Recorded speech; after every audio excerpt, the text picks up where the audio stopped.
My name is Ethan Carter, and I was 27 years old when I found out my father had quietly emptied my entire inheritance, every dollar my late mother left for me, and spent it on his new wife's business and lifestyle.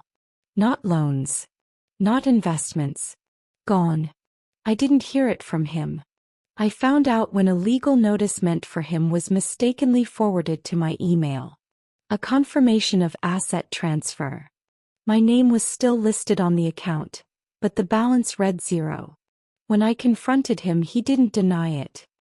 He looked me straight in the eye and said, I had to secure my future. Then he added almost casually, "You're young. You'll recover." My stepmother? She called me entitled for even bringing it up. That was the moment everything shifted. I didn't argue. I didn't raise my voice. I went quiet and sent one document. A 30-day cure notice. And what happened next didn't just shake their marriage. It exposed everything he thought would stay hidden. Before I take you back to how everything started, take a second to hit like and subscribe. It helps more than you think. And tell me in the comments, where are you watching from and what time is it there? I read every single one. Now let me take you back to before the letter, before the silence, before I realized my father had already made his choice. I grew up in a quiet suburb outside Columbus, Ohio. The kind of place where neighbors waved from their driveways and nothing ever really seemed out of place. From the outside, we were a normal family. My dad, Richard Carter, worked in commercial real estate.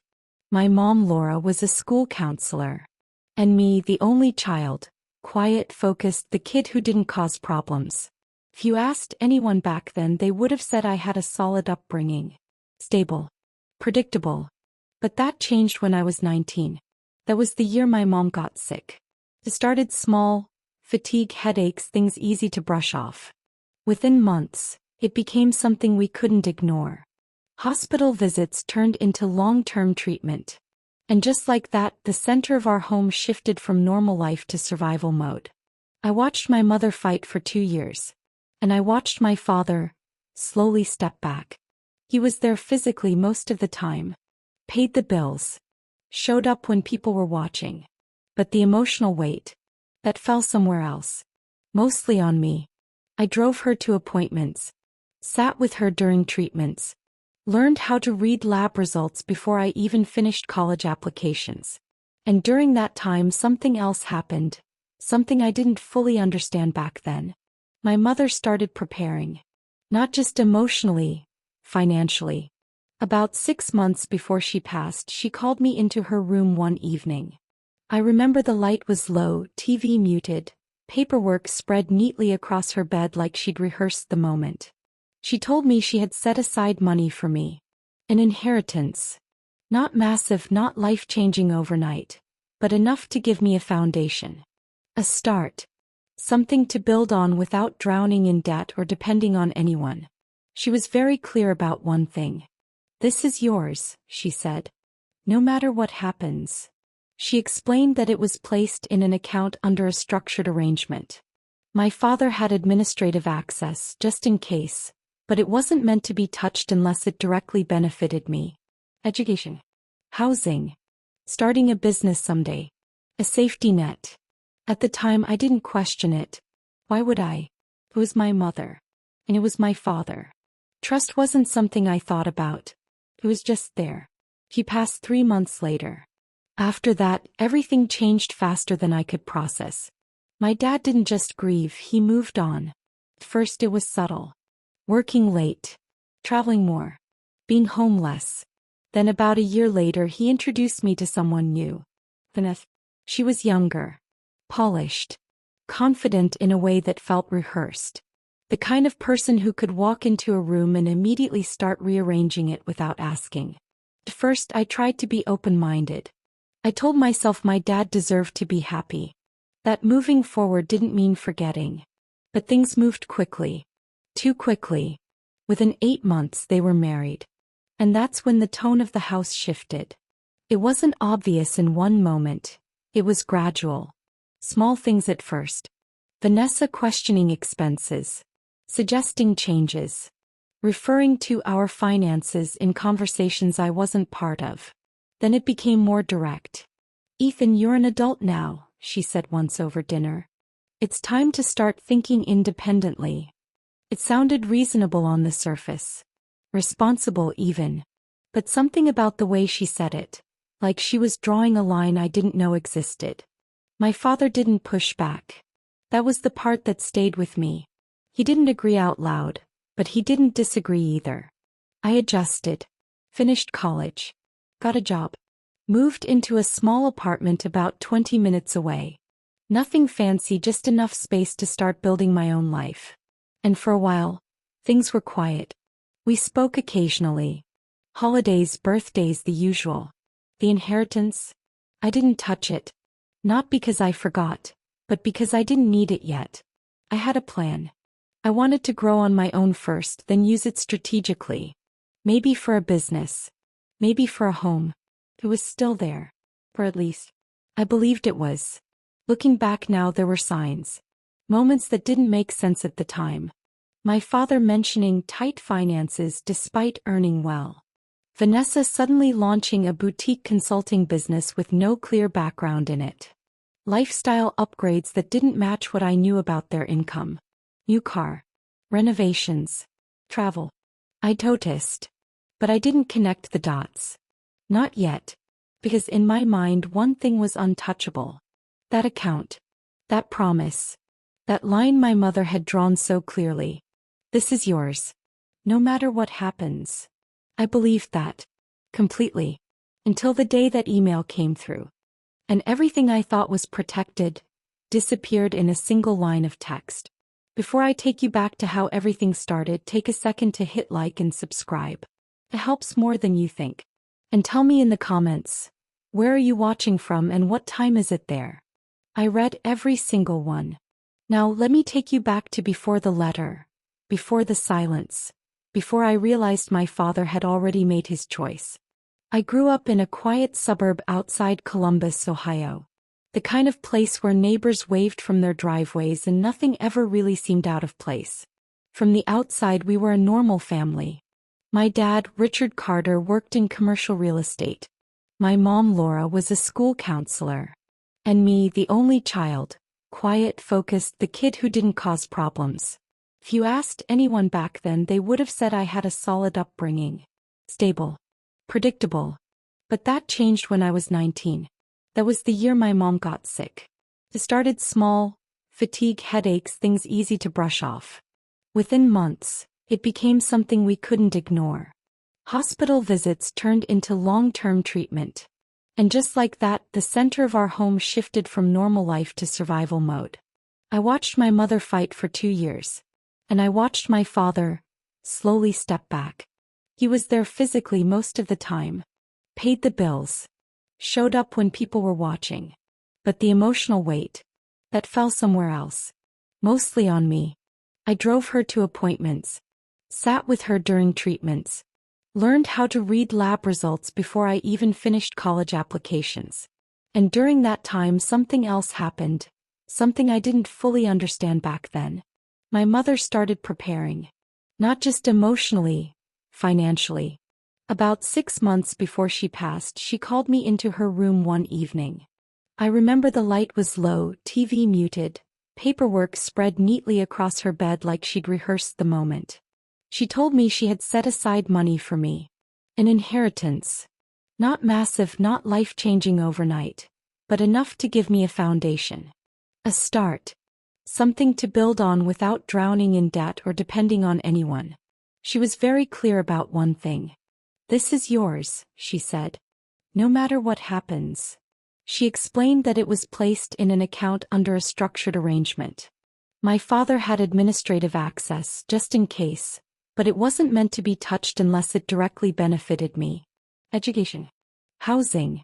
Starting a business someday. A safety net. At the time I didn't question it. Why would I? It was my mother. And it was my father. Trust wasn't something I thought about. It was just there. He passed 3 months later. After that, everything changed faster than I could process. My dad didn't just grieve, he moved on. At first it was subtle. working late, traveling more, being home less. Then about a year later he introduced me to someone new. Vanessa. She was younger, polished, confident in a way that felt rehearsed. The kind of person who could walk into a room and immediately start rearranging it without asking. At first I tried to be open-minded. I told myself my dad deserved to be happy. That moving forward didn't mean forgetting. But things moved quickly. Too quickly. Within 8 months they were married. And that's when the tone of the house shifted. It wasn't obvious in one moment. It was gradual. Small things at first. Vanessa questioning expenses. Suggesting changes. Referring to our finances in conversations I wasn't part of. Then it became more direct. "Ethan, you're an adult now," she said once over dinner. "It's time to start thinking independently." It sounded reasonable on the surface. Responsible even. But something about the way she said it, like she was drawing a line I didn't know existed. My father didn't push back. That was the part that stayed with me.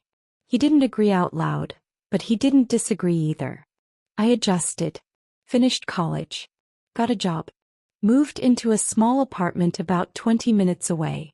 Nothing fancy, just enough space to start building my own life. And for a while, things were quiet. We spoke occasionally. Holidays, birthdays, the usual. The inheritance? I didn't touch it. Not because I forgot, but because I didn't need it yet. I had a plan.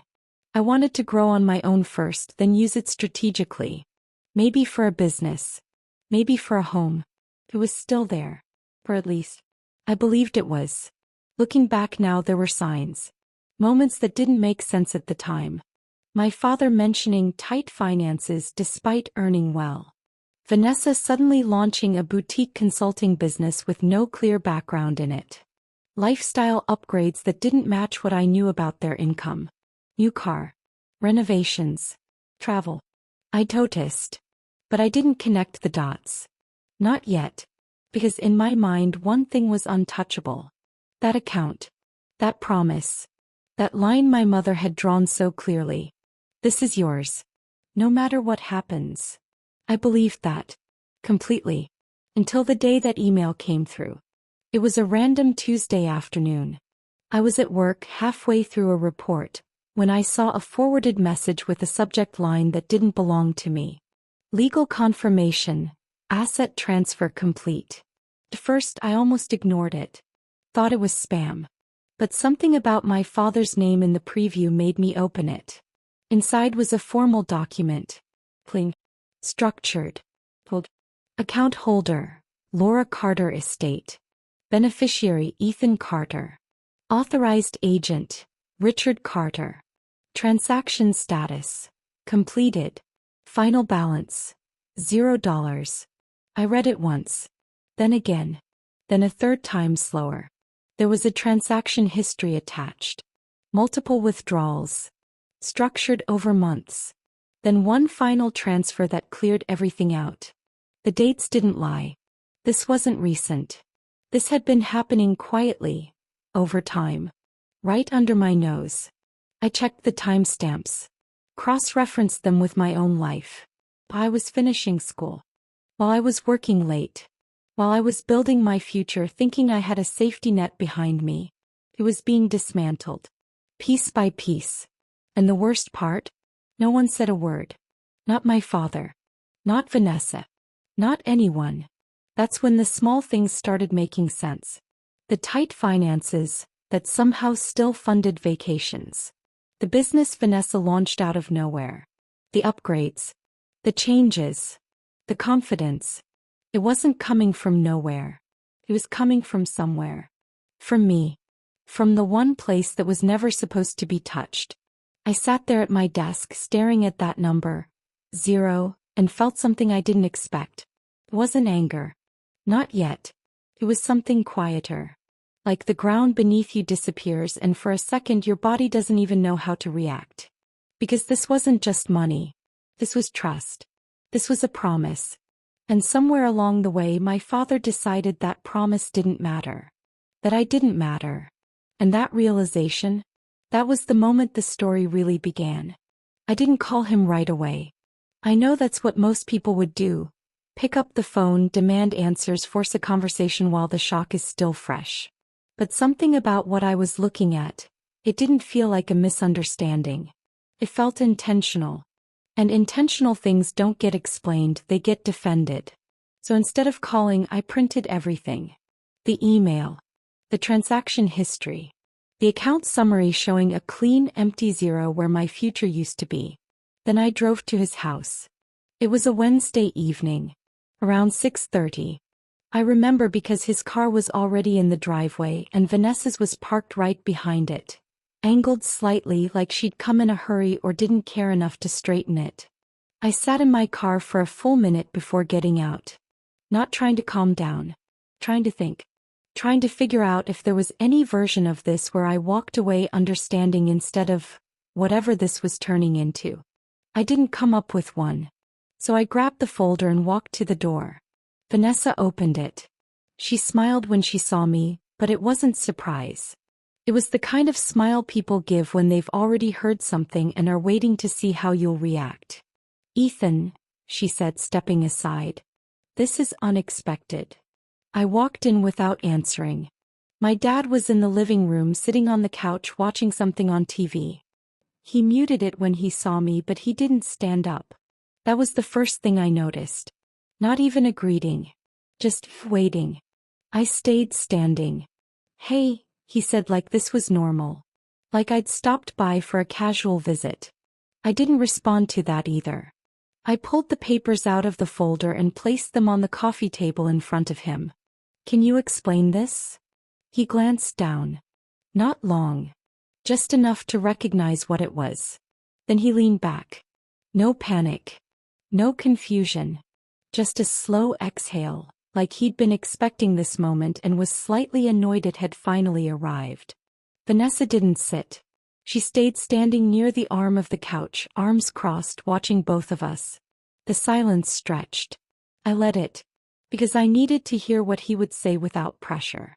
Without interruption. And when he finally spoke, it wasn't what I expected. "I was going to talk to you about it," he said. That was it. No apology. No explanation. Just a delayed intention. "When?" I asked. He shrugged slightly. "Soon." I almost laughed. Not because it was funny, but because of how clean the lie sounded. Like something practiced. Rehearsed enough to feel believable if you didn't look too closely. "That account is empty," I said. "Every dollar is gone." He nodded once. "I know." Still calm. Still steady. "Then explain it." He leaned forward, resting his elbows on his knees, fingers interlocked like he was about to give a business presentation. "I made some financial decisions," he said. "Things came up." "Things." I repeated. He exhaled again like I was the one making this difficult. "Life, Ethan. Expenses. Investments. Your stepmother started a business. That takes capital." There was. Not hidden. Not even softened. Just stated. "You used my inheritance," I said, slower this time, making sure every word landed. "The money Mom left for me." Vanessa stepped in before he could respond. "It wasn't just for you," she said. I turned to her. "It was from my mother. Left in my name." She tilted her head slightly, like she was correcting a misunderstanding. "It was part of the family's financial structure. Your father had access for a reason." I looked back at him. He didn't correct her. That told me everything. "That money wasn't for your business," I said. "It wasn't for renovations or trips or whatever else you decided it was for. It was for me." My voice still wasn't raised. But something underneath it had changed. He sat back again. "You're looking at this the wrong way." That sentence. That was the moment the conversation shifted from explanation to gaslighting. "How should I be looking at it?" I asked. "As a long-term decision," he said. "I didn't waste the money. I used it to stabilize things. To build something that benefits all of us." "All of us." Vanessa nodded slightly like that was obvious. Yes, she said. This household. Your father's future. Which, by the way, affects you whether you realize it or not. I stared at her for a second. Then back at him. You didn't ask me. I didn't need to. That one landed. Harder than anything else. You didn't need to? I repeated. You're young, he said. You have time to rebuild. I don't. There was again. The same line from before. Clean. Detached. Final. Like my timeline didn't matter. Like my future was flexible enough to absorb his decisions. That wasn't your decision to make, I said. He shook his head slowly. That's where you're wrong. Silence again. But this time it felt heavier. More defined. Because now I understood something I hadn't fully grasped before walking in. He didn't think he'd done anything wrong. Not legally. Not morally. Not even personally. In his mind this was justified.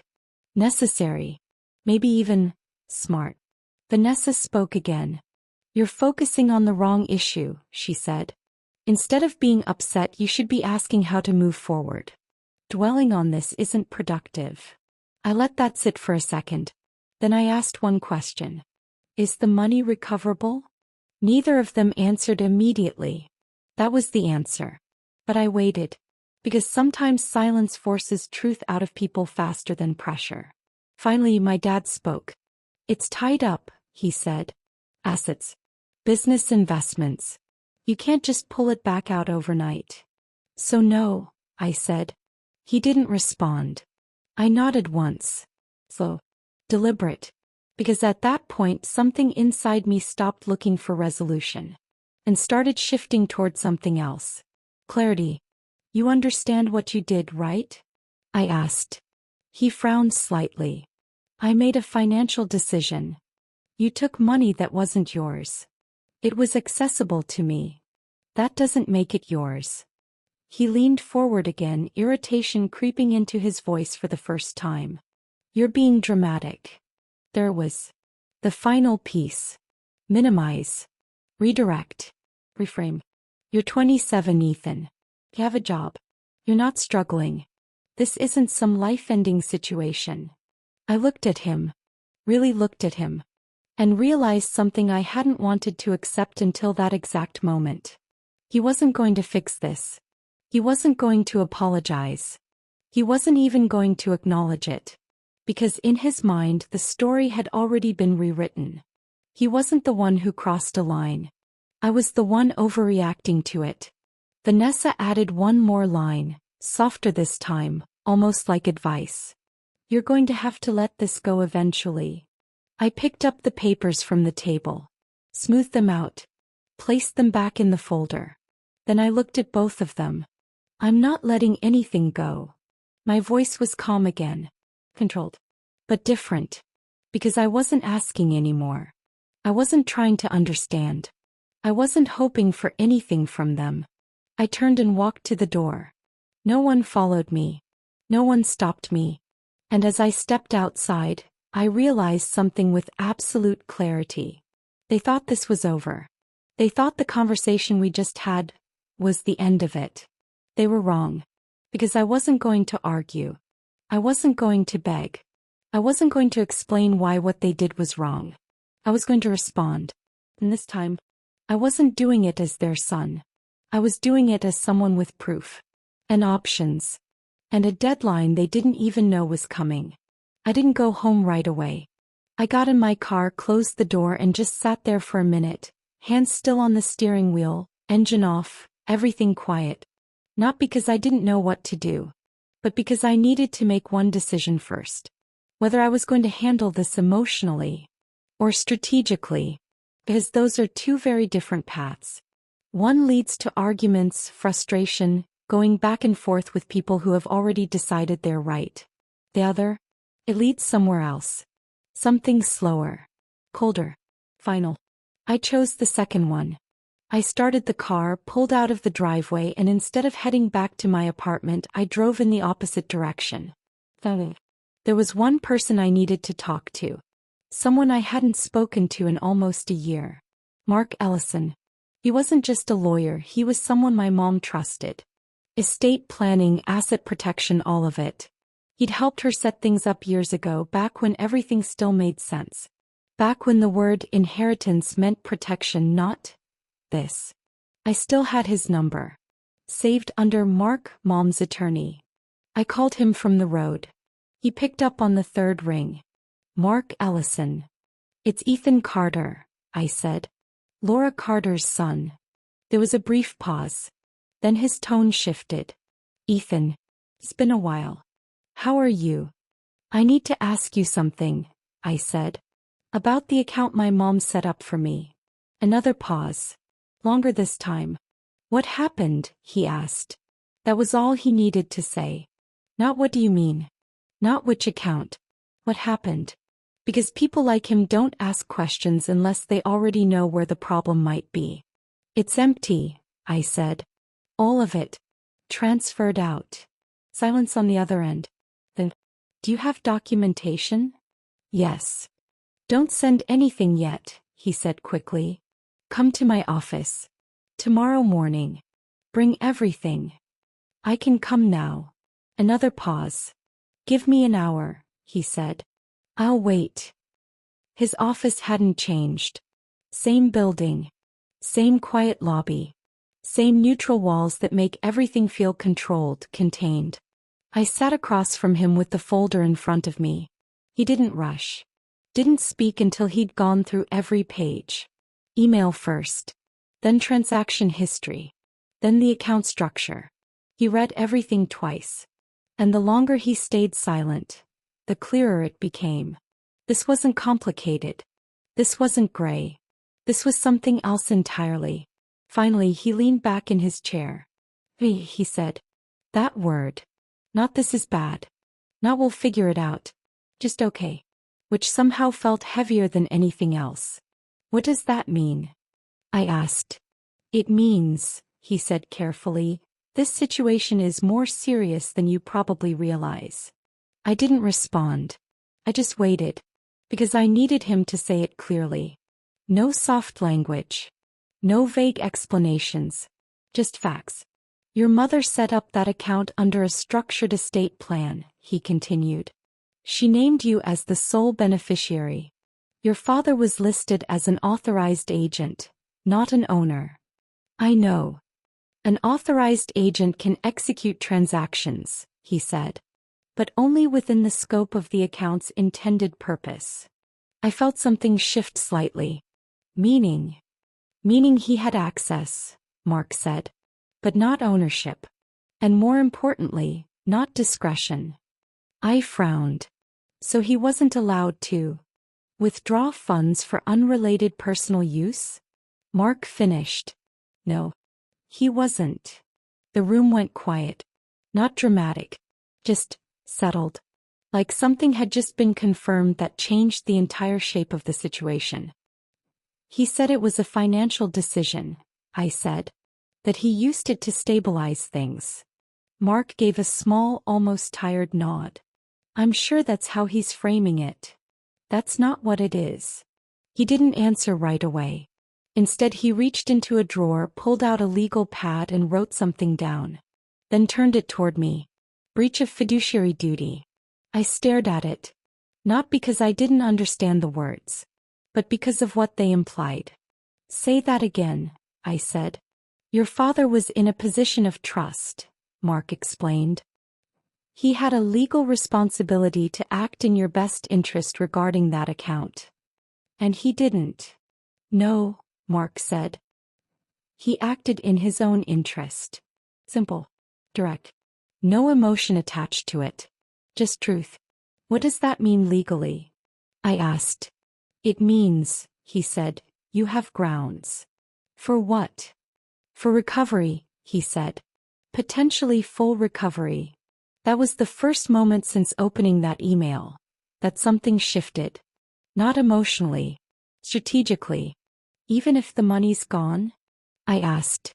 Gone doesn't mean unrecoverable, Mark said. It means relocated. Invested. Spent. Converted into other assets. He tapped the transaction page. Money leaves a trail. I leaned back slightly, processing, because this wasn't the direction I expected the conversation to go. I thought this was going to be damage control.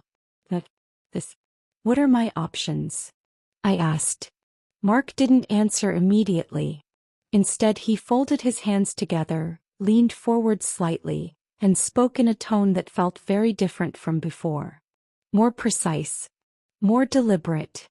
There are 3 paths, he said. Okay. First, informal resolution. You confront him, request repayment, and hope he cooperates. I almost smiled. Not because it was funny, but because we both knew that option was already gone. We tried that, I said. He nodded once. I assumed as much. Second option, he continued, formal demand. Legal notice requesting restitution within a specified period. That caught my attention. A deadline. Yes, he said. Clear terms. Clear consequences. And if he ignores it? Then we moved to option 3. He paused. Not for effect, but because he wanted me to understand exactly what came next. Litigation. The word sat there. Heavy. Final. Which means? I asked. It means we file a claim, Mark said. We present the evidence. We trace the funds. And we pursue recovery through the courts. I looked down at the papers again. Same documents. Same numbers. But they didn't feel the same anymore. Because now they weren't just proof of what happened. They were leverage. How long would that take? I asked. Months, he said. Possibly longer. I nodded slowly. And the second option? I asked. The formal demand. 30 days is standard, he said. It gives him time to respond without dragging the process out. 30 days. That number locked in immediately. Would that be enough? I asked. It's not about enough, Mark said. It's about structure. It creates pressure. It establishes a record. And it forces him to make a decision. What kind of decision? Whether he wants to resolve this privately, Mark said, or publicly. That distinction mattered. More than I expected. Because up until that moment, everything had been contained. Between me, him, and Vanessa. But this was different. This was exposure. You said full recovery is possible, I said. Realistically, how likely is that? Mark leaned back again. Based on what I'm seeing, he said. Very likely. I exhaled slowly. Not relief.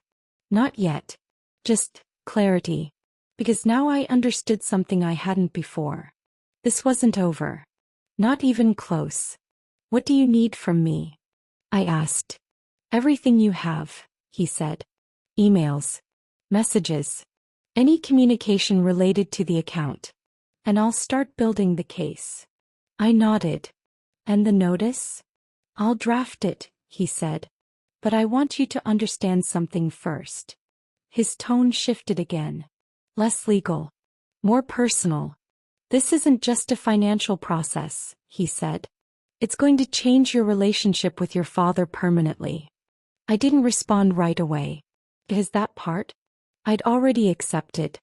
I think that already happened, I said. He studied me for a second. Then nodded. All right, he said. Then we moved forward. I left his office just after 10 p.m. The city was quieter. Lights still on, but everything slower. More distant. I got back into my car, but this time I didn't sit there. I started the engine immediately. Because now there was nothing to think about. No confusion. No uncertainty. Just a path. Clear. Defined. And already in motion. The next morning I got the draft. Subject line. Formal notice of demand for restitution. Attached. 1 document. 3 pages. Precise. Direct. Unavoidable. I read every line. Twice. Then I got to the part that mattered most. You are hereby given 30 days from receipt of this notice to cure the breach. 30 days. Not a suggestion. Not a request. A deadline. I closed the document, looked at my phone, then back at the screen. And in that moment I realized something. This wasn't about convincing him anymore. This wasn't about explaining why what he did was wrong. This was about giving him one final choice. Fix it. Or face what comes next. I attached the document to an email. Typed his name in the recipient field. Paused for exactly 3 seconds. Then hit send. And just like that, the clock started. The first week passed quietly. No response. No call. No text. No acknowledgement that the notice had even been received. But I knew it had. Mark made sure of that. Certified delivery. Signature confirmation. Time stamped. There was no version of this where my father could pretend he didn't know. Which meant the silence wasn't confusion. It was a decision. Phew. Still nothing. No attempt to explain. No effort to negotiate. Just silence. And that told me something important. They weren't taking it seriously. Or worse. They thought I wouldn't follow through. By the 3rd week, Mark had already started preparing the next step. Drafting filings. Mapping out the asset trail. Identifying where the money had moved. Because like he said, money leaves a trail. And what he started uncovering. It wasn't small. The withdrawals weren't random. They were structured. Timed. Deliberate. Chunks of money moved into different accounts, then consolidated again under Vanessa's business. From there it spread out. Renovations. Vehicles. Travel expenses. Operational costs for her company. All tied back. All traceable. All mine. That was the part that changed everything. Because now this wasn't just a conversation about money. This was documentation. Proof. Receipts. And receipts don't argue. They don't defend. They just exist. Day 27. That's when I got the call. Not from my father. From Vanessa. Her name lit up my screen like nothing had happened. Like this was a normal conversation waiting to happen. I let it ring once. Twice. Then answered. Hello. Her tone was controlled. Calm. But underneath it something had shifted. Tension. Ethan, she said. We need to talk. I almost smiled. Not because it was funny. But because of the timing. We've had time to talk, I said. You chose not to. Pause. Then. Your father didn't think you were serious. There was. Finally. Honest. I said. Another pause. Longer this time. He wants to resolve this, she said. Privately. I leaned back slightly in my chair. Then he should have responded when he had the chance. We're responding now. No, I said calmly. You're reacting now. Silence. Then she adjusted her tone. More direct. What do you want? That question. Simple. But loaded. Because she already knew the answer. The terms are in the notice, I said. Full restitution. Within the timeline. That's not realistic. I didn't respond. Because I wasn't negotiating. Ethan, she continued, you're escalating this into something it doesn't need to be. It already is something, I said. You just ignored it. Another pause. Then she said something that told me exactly where they were mentally. You don't want to do this in court. I let that sit for a second. Then answered. You're right, I said. I don't. Silence. Because she wasn't expecting that. But I will, I added. And just like that, the power dynamic shifted again. She exhaled quietly. We're having a family dinner this Sunday, she said. Your aunt, your uncle, a few close people. Come, let's talk about this properly. I didn't answer immediately, because I understood what that was. Not just a conversation. A setting. A controlled environment where they could shape the narrative. But what she didn't realize was, I didn't need control. I had something better. Proof.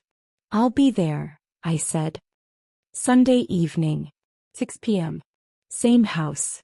Same driveway. Different atmosphere. More cars this time. My Aunt Linda. My Uncle Robert. A couple of family friends I hadn't seen in months. From the outside it looked like a normal gathering. Inside, it felt staged. Voices. Laughter. Glasses clinking. Like nothing was wrong. Like nothing had happened. Vanessa greeted me at the door again. Same smile. But this time it didn't reach her eyes. "I'm glad you came," she said. I nodded once and walked in. My father was already seated at the dining table. Talking. Relaxed. Performing normal. When he saw me he gave a small nod. "Ethan." No apology. No acknowledgement. Just my name. I took a seat. Across from him. The table filled up quickly. Plates passed around. Conversation started. For the first 10 minutes it was exactly what it looked like. Small talk. Updates. Surface-level normalcy. But underneath it, everyone felt it. The tension. The unspoken weight sitting at the center of the table. Vanessa was the one who broke it. She set her glass down and smiled lightly. "Ethan actually stopped by earlier this week," she said casually. "We had a bit of a misunderstanding about some financial matters." There was. Reframed. Minimized. Packaged neatly for the room. "A misunderstanding?" my aunt asked. I didn't speak. Not yet. I let her continue. "Yes," Vanessa said. "There's been some confusion about an account Richard managed. We're working through it." Working through it. Like it was mutual. Like it was unclear. I looked at my father. He didn't correct her. Of course he didn't. That's when I reached down beside my chair. And pulled out the folder. Placed it gently on the table. Right in front of me. The sound alone was enough to shift the room. Conversation slowed. Eyes moved. Because people recognize that moment. The moment something real is about to be said. "I wouldn't call it confusion," I said calmly. Vanessa's smile tightened slightly. "Ethan, this isn't the time." "This is exactly the time," I said. Not loud. Not aggressive. Just firm. Then I opened the folder. Pulled out the documents. And slid one across the table. Toward my aunt. "Take a look," I said. She hesitated for a second. Then picked it up. Her expression changed almost immediately. "What is this?" she asked. "Transaction records," I said. "From an account my mother left to me." Now the room was quiet. Completely. "I was listed as the sole beneficiary," I continued. "My father was given access, strictly to manage it in my interest." I slid another document forward. Account summary. Balance. $0. "But over the past year," I said, "every dollar in that account was withdrawn. Transferred. Spent." No one spoke. No one interrupted. Because the paper was there. Clear. Undeniable. "That's not," Vanessa started. "It is," I said, cutting her off, still calm. I reached for another sheet. This one with highlighted lines. Transfers into her business account. Dates. Amounts. Patterns. "And this," I said, placing it in front of my uncle, "is where it went." He read it. Fully. Then looked up. At my father. "Richard," he said. My father shifted slightly in his seat. First sign of discomfort. "It's not what it looks like," he said. There was. The classic line. But this time, it didn't land. As what it looked like. Was exactly what it was. "I was given access to that account," he continued. "I made financial decisions for the family." "For the family?" my aunt repeated. "It was necessary," he said. "Things came up." "Things?" I asked quietly. He looked at me. And for the first time since this started, he didn't look in control. "You're blowing this out of proportion," he said. I didn't respond. I just reached into the folder again. And pulled out the final document. The notice. Placed it flat in the center of the table. "This was sent 27 days ago," I said. No one moved. No one spoke. You were given 30 days, I continued, to return what was taken, or respond with a plan to do so. I looked directly at him. You didn't respond. Silence. Heavy. Final. My uncle leaned back in his chair, shaking his head slightly. Is this true? He asked. My father didn't answer immediately. Vanessa tried to step in again. This is a private matter. No, my aunt said firmly. It stopped being private the moment money was taken that didn't belong to him. That shifted everything. Biz now. It wasn't just me. The room had turned. The narrative had collapsed. My father looked around the table, realizing in real time, he didn't control this anymore. Not the story. Not the perception. Not the outcome. Ethan, he said, his tone changing slightly, we can resolve this without. You had 30 days, I said. Same line. Same tone. No emotion. Just fact. And now, he asked.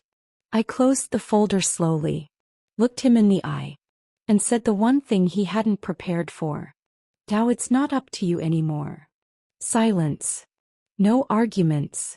No more explanations, because everything that needed to be said was already on the table. Literally, the receipts. And in that moment, for the first time since this started, he understood something clearly. This wasn't a conversation anymore. It was a consequence.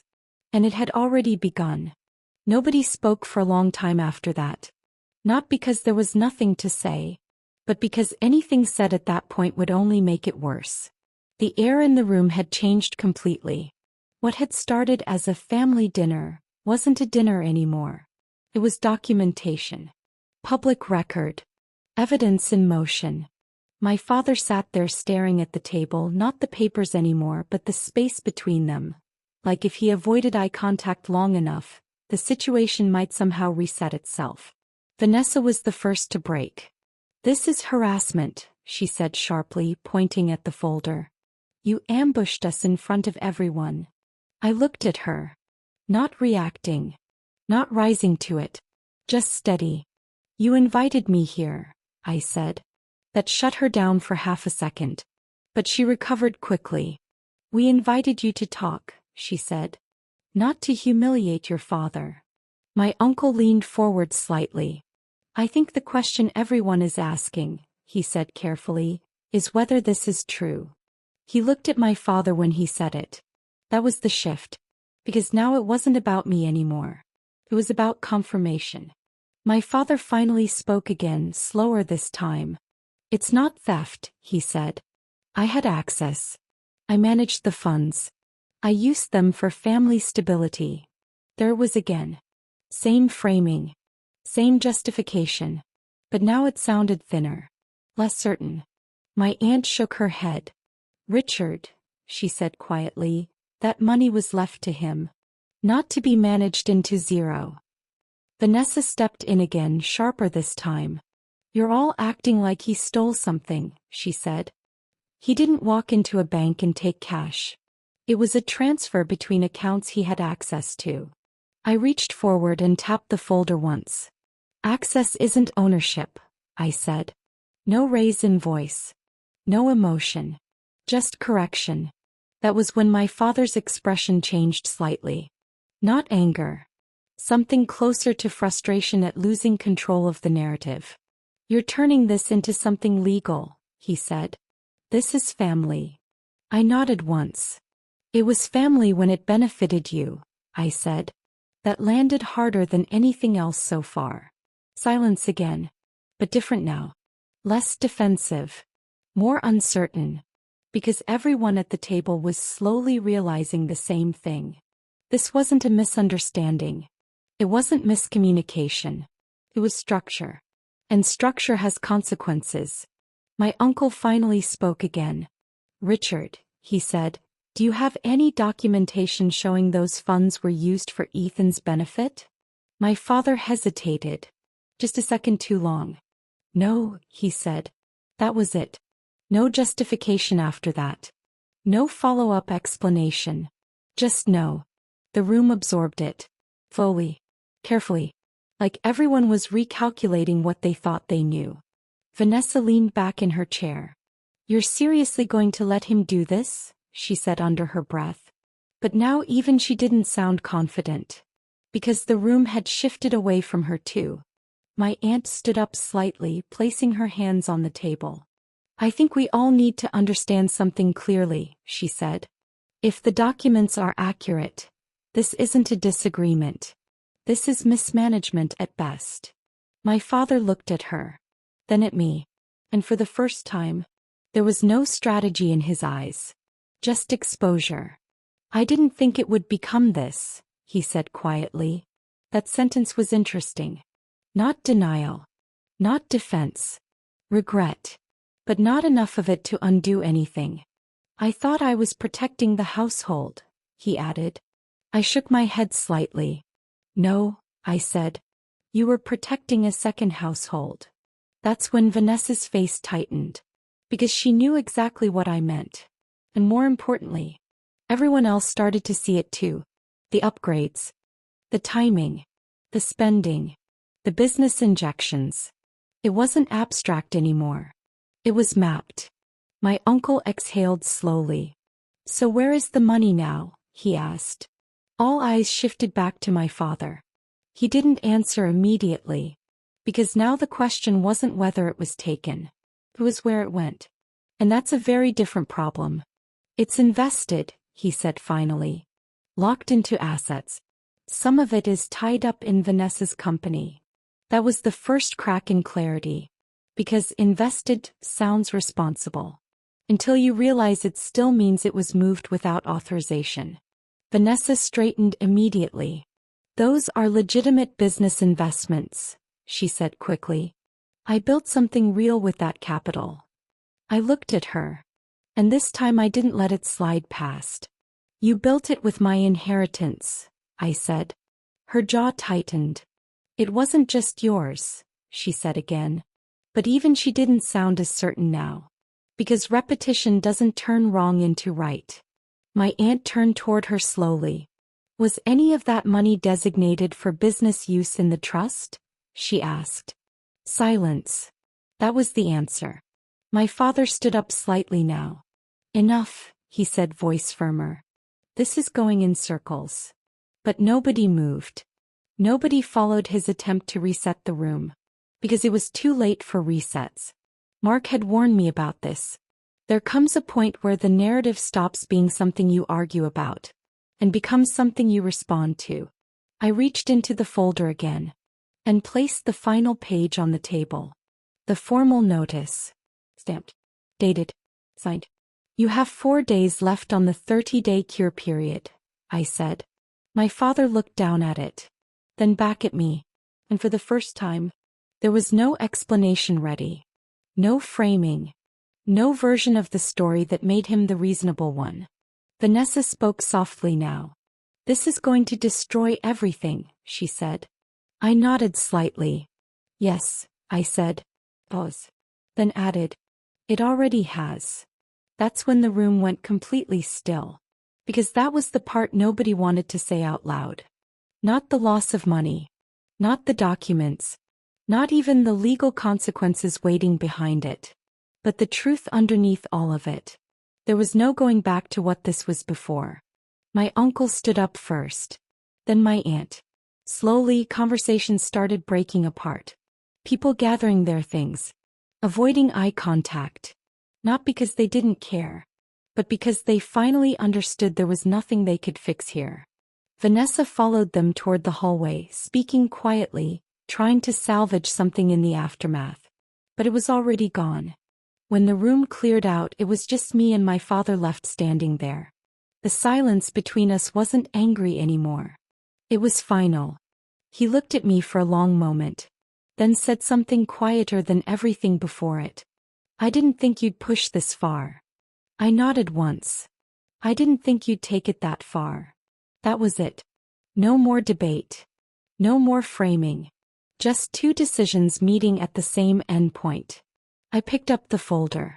Closed it. And walked toward the door. Behind me I heard nothing. No call. No stop. No apology. Just the sound of a house realizing it couldn't contain what had already escaped it. And as I stepped outside into the night air, I understood something very clearly. The worst part wasn't what he had done. It was what came after. When everyone finally believed it. I didn't sleep that night. Not because I was overwhelmed. Not because I was angry either.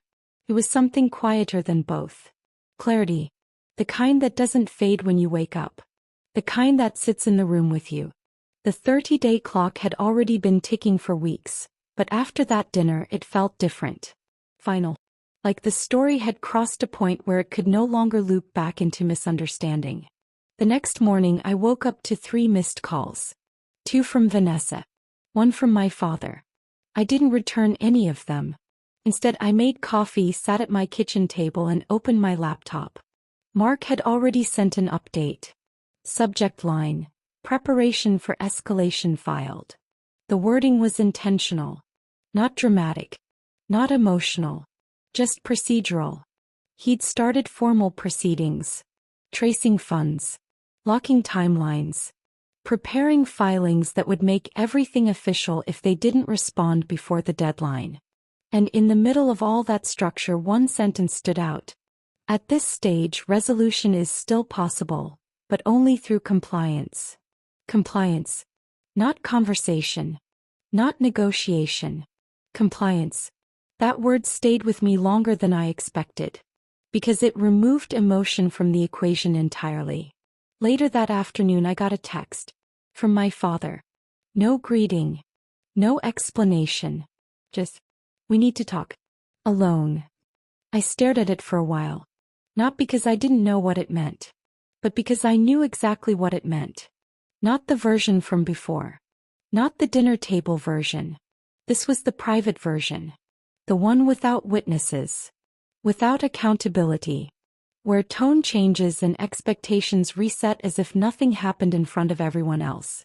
I didn't respond immediately. Said I waited. Because I wanted to see if the message would evolve. It didn't. So I replied. About what? No answer for 20 minutes. Then. Don't do this legally. We can fix it. That sentence told me everything I needed to know. Fix it. Not return it. Not correct it. Fix it. Like something broken in a machine. Not something taken from a person. I closed the phone. And for the first time since this started, I didn't feel pulled in any direction. Not toward anger. Not toward resolution. Just distance. 2 hours later I got another message. This one from Vanessa. You're destroying your own family. You need to think about what this is going to cost everyone. That word again. Plus. As if the issue was now shared equally. As if the origin didn't matter anymore. I didn't reply to her either. Because replying would mean re-entering a conversation that had already ended. That I walked outside. The air felt normal. Which was the strangest part. Everything inside my life had shifted, but the world around it hadn't changed at all. People were still driving. Still laughing. Still living inside their routines. Like nothing had fractured. But I had. Not in a dramatic way. Not visibly. Just internally. A clean separation between what I used to believe about my father. And what I knew now. That evening I met Mark one more time. Not in his office. At a small cafe near downtown. He brought a slim folder with him. No theatrics. Just documents. I wanted you to see the updated position, he said as he sat down. I opened it. Inside were summaries. Account flows. Asset tracking. Breakdowns of where everything had gone. And a projection of what recovery would look like if they complied within the remaining days. It's structured, I said. Yes, he replied. It has to be. I flipped another page. What happens if they don't comply? Mark didn't hesitate. Then it moves to court. Public record. Full disclosure. I looked up at him. And if it goes that far? He met my eyes. Then you lose control of the narrative entirely, but you gain enforceability. That was the trade-off. Control versus enforcement. Perception versus outcome. I leaned back slightly. I'm not trying to punish them, I said. Mark nodded slowly. I know. Pause. Then he added. But you're also not protecting them anymore. That sentence landed differently. Guess it was true. Not in a harsh way. Just factual. For a long time I had been operating inside the idea that family meant managing damage quietly. But that only works when both sides respect the boundary. That boundary was already gone. When I left the cafe, the sun was starting to set. Everything looked ordinary again. Cars. Lights. Movement. But internally I wasn't in the same place I had been a week ago. Something had settled. Not closure. Not forgiveness. Just position. The next morning, day 29, I got one final message. From my father. Longer this time. I know I made mistakes. I'm asking you to stop this before it goes further. I'm your father.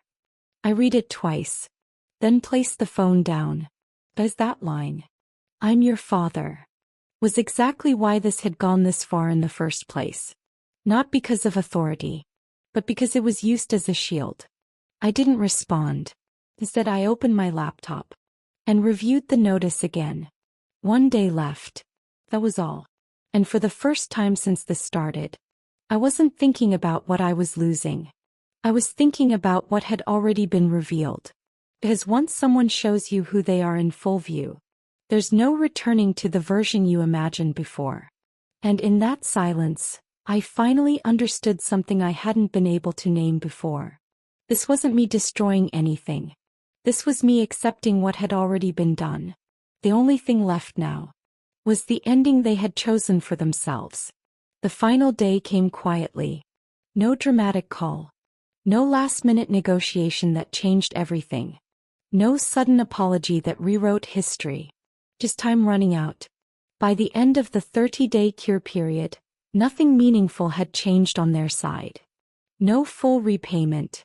No proper legal settlement. No structured agreement that aligned with the notice. Only fragments of messages. Half requests to pause things. Attempts to talk privately. Appeals to family instead of facts. But none of that mattered anymore. Because once the deadline passed, Mark's message was simple. Proceeding. That was it. Not anger. Not revenge. Just the next step in a process that had already been set in motion long before emotions entered the room. I didn't feel satisfied. That's something people assume at this point in the story. That there's a moment of victory, some emotional release where everything suddenly feels balanced again. But it wasn't like that. It felt more like standing at the end of something you didn't ask to build, watching it finally finish collapsing under its own weight. My father stopped calling after that. Vanessa do. Not because they disappeared, but because the conversation had shifted from personal to procedural. And once that happens, words don't carry the same power anymore. Only outcomes do. I still think about what my mother intended when she set everything up. Not just the money, but the structure behind it. The trust. The boundaries. The assumption that what was meant for me would remain untouched. That belief was the first thing to break. And everything after it was just confirmation. If you've made it this far into the story, I want to ask you something. What would you have done in my place? Would you have walked away the moment you saw the account empty? Would you have tried to fix it quietly inside the family? Or would you have followed it all the way to the end, even knowing it would never go back to what it was before? Drop your answer in the comments.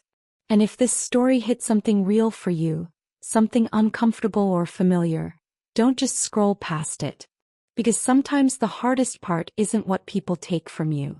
It's deciding what you do when you finally see it clearly. If you want more stories like this, subscribe. The next one goes even deeper.